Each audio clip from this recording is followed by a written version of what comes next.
Hi everyone and welcome to my channel.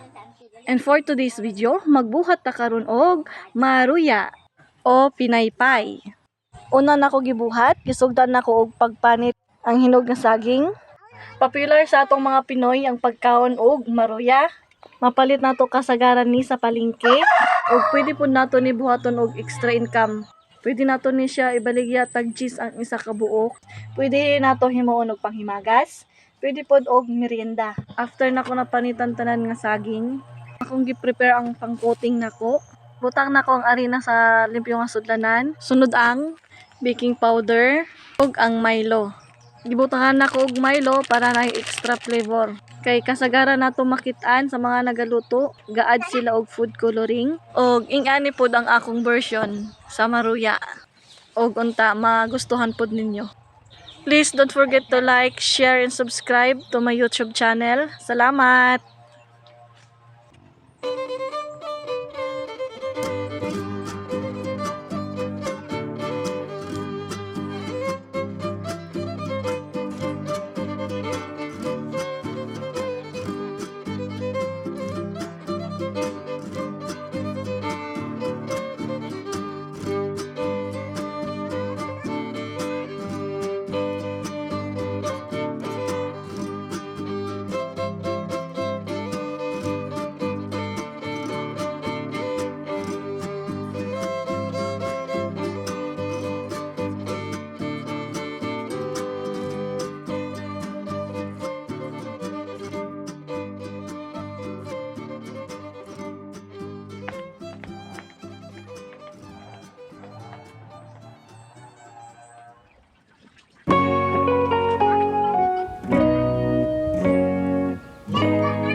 Merienda ta mga guys.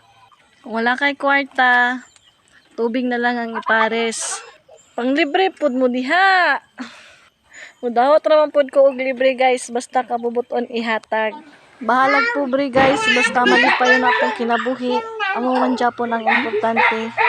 Salamat pud sa mga subscriber nako ug sa akong viewers nga gahatag og time nga maglantaw sa akong videos. Salamat kayo sa tanan. Always ta magmalipayon.